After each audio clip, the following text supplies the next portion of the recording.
एक साधक का प्रश्न आया है कमेंट बॉक्स में। हमसे पूछा गया है कि हरे कृष्णा माता जी, आप हमें बताएं कि हम जब प्रभु का भजन करते हैं तो हमारी आंखों में पानी आने लगता है, अपने आप आंसू बहने लगते हैं, उनको देख के उनके लिए रोने का मन करता है, रोने का दिल करता है। तो इसका क्या उपाय है? क्या ये सही है हमारे लिए, या फिर इसका क्या हम मतलब समझें? देखिए, मैं आपको बताती हूँ। पहली चीज़ तो हर इंसान भावुक कब होता है? जब उसको किसी के प्रति प्यार या प्रेम भावना या कुछ ऐसी आसक्ति रहती है, तब जाके हमारे आँखों से हमारे आंसुओं की धारा निकलती है। तो यदि आपके साथ ऐसा होता है, जब आप भगवान की पूजा करते हैं या प्रभु की हमारे पूजा करते हैं, ठाकुर जी को आप पूजा कर रहे हैं, उनको स्नान करा रहे हैं, भोग लगा रहे हैं, उनका कार्य कर रहे हैं, तो आपकी आंखों में अगर अपने आप आंसू आने लगते हैं या उनकी कोई भी कथा लीलाएं सुन रहे हैं तो आपकी आंखों में आंसू आते हैं, इसका सहज कारण क्या है? देखिए, इसका कारण सबसे उत्तम है। यदि ऐसा हो रहा है आप लोगों के साथ, तो आप समझ लीजिए कि प्रभु आपसे अत्यंत प्रेम करते हैं, प्रभु आपसे बहुत ज़्यादा प्रेम करते हैं और वो खुद चाहते हैं आप उनसे उनकी भक्ति करें, आप उनसे प्रेम करें। ये खुद चाहते हैं, क्योंकि आप चाहोगे तो कभी कुछ नहीं होगा। यदि हमारे प्रभु नहीं चाहते तब तक कुछ नहीं हो सकता। यदि प्रभु की इच्छा है तभी आप उनका भजन करोगे, तभी आप उनसे प्रेम कर पाओगे। ये बात एकदम सत्य है। तो रोते हुए पूजा करते हैं तो भगवान आप पे प्रसन्न है, ये बात ध्यान रखिएगा।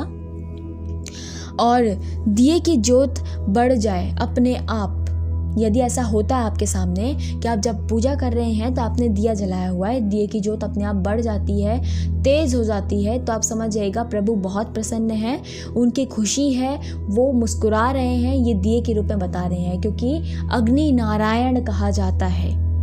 ठीक है, जब राम जी ने ये कहा जाता है कि राम जी की जो सीता मैया थी हमारी, उनका हरण हुआ था। तो मैं आपको बता दूं कि हरण सीता मैया का हुआ ही नहीं था, क्योंकि राम जी ने पहले ही अग्नि नारायण भगवान मतलब अपने ही अंदर अग्नि में अपने ही अंदर उन्होंने प्रवेश दे दिया था। किसको? हमारी सीता मैया को।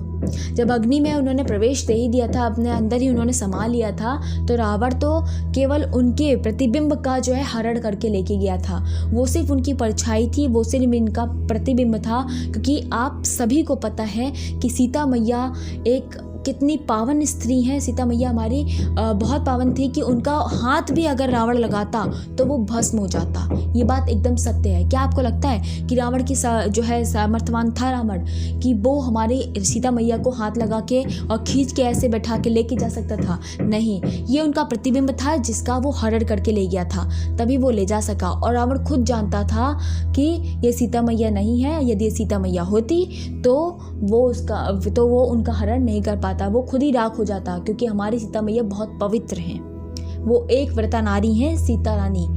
ठीक है, तो आप इस बात को समझें। सीता जी तो इसलिए अग्नि जो है हमारी पवित्र रहती है, नारायण भगवान की अग्नि रहती है, तो वो जब प्रसन्न होते हैं तो अपने आप उनकी लौ बढ़ जाती है। एक और बात, यदि आप दिए की जगह धूप का प्रयोग करते हैं और धूप की जो उसमें से धुआं निकलता है, यदि वो प्रभु की तरफ जा रहा है, बार बार फोटो जो है जहाँ पे तस्वीर है प्रभु की या प्रभु की मूर्ति है उस तरफ जा रहा है, तो आप समझ जाएं प्रभु आपके धूप को, आपकी पूजा को स्वीकार कर रहे हैं। और ये स्वीकार किया जा रहा है, आपके धूप का जो है, आपकी धूप की जो सुगंध है वो स्वीकार कर रहे हैं और आपसे प्रसन्न हैं। चौथी बात, ठीक है, फूल का गिरना, जो कि आजकल हमने बहुत सरल तरीके से आपने बहुत जगह देखा भी होगा, बहुत जगह सुना भी है कि यदि प्रभु ने माला पहनी है और माला अपने आप गिर जाती है और आप अगर अपने सर झुकाकर उनको नतमस्तक कर रहे हैं, तो यदि आपके ऊपर गिर जाती है या नीचे गिर जाती है, तो आप समझ लें प्रभु आप पे प्रसन्न हैं और आपको आशीर्वाद दे रहे हैं, स्वयं आशीर्वाद दे रहे हैं। ये प्रभु का संकेत होता है। एक और बात है, यदि जब आप माला चढ़ा रहे हैं या कुछ ऐसे कार्य आप लोग प्रभु को चढ़ाने की कोशिश कर रहे हैं और प्रभु नहीं एक्सेप्ट कर रहे हैं, एक्सेप्ट ना करने के कारण होते हैं। एक्सेप्ट नहीं करते हैं तो पता कैसे चलता है? जैसे कि आप माला चढ़ा रहे हो, माला बार बार गिर रही है, तो प्रभु कहीं ना कहीं कोई ना कोई बात से आपसे नाराज़ हैं। तो उस नाराज़गी का आप जो है रीज़न ढूंढें और उस नाराज़गी को दूर करने की कोशिश करें। ठीक है, फिर आपके प्रभु आपका जो है ये चीज़ स्वीकार कर लेंगे, जो भी आप उनको प्राप्त कराना चाहते हैं, जो भी आप उनको देना चाहते हैं, प्रभु को चढ़ाना चाहते हैं।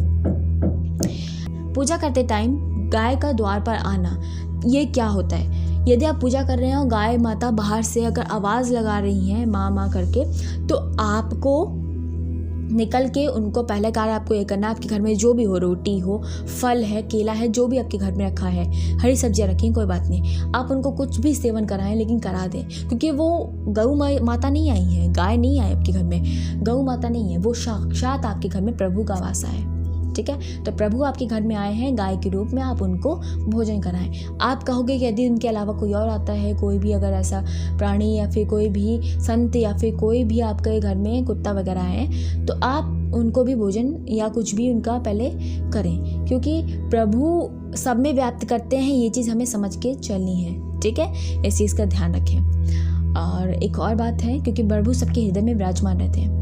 अब कुछ लोग बोलते हैं हमें बहुत डर लगता है कि संत जब आते हैं, हमें नहीं पता चलता कि संत हैं, या फिर आजकल के जो लोग हैं सोचते हैं कि हो सकता है ये गलत विचार से आए हों, गलत हो सकते हैं। तो कोई बात नहीं, मैं आपको ये बोलना चाहूँगी कि अपनी दृष्टि इतनी तेज़ रखें, अपनी दृष्टि को भक्ति में लगाकर आपको अपने आप पता चल जाएगा कि ये व्यक्ति जो संत के रूप में आया है, ये सही है या गलत है। यदि आपको नहीं मन में हो रहा जिज्ञासा कि मैं इन संत को कुछ दे पाऊँ या कुछ दूँ, तो आप मत निकलिए, कोई बात नहीं। आप प्रभु से प्रार्थना करके उनसे माफ़ी मांग लीजिए कि हे प्रभु, मुझे नहीं समझ में आ रहा कि ये सही है या गलत है, क्योंकि मेरे घर में कोई और है नहीं। तो आप उस समय ना खोलें गेट को, आप प्रभु से माफ़ी मांग लें, और आप उनको जो भी देना चाहते थे, आप उनसे ये मना लें प्रभु से कि हे प्रभु, इनको भोजन की व्यवस्था करा दीजिए, इनके लिए जो है जलपान की व्यवस्था कहीं हो जाए, ऐसी कृपा करें प्रभु, उनको दे दीजिए, क्योंकि मैं असमर्थवान हूँ। मैं अगर गेट को खोलता हूँ तो मुझे नहीं लग रहा कि ये सही है या गलत है। आपको नहीं समझ में आए तो ऐसा करें। यदि आपको लगता है कुछ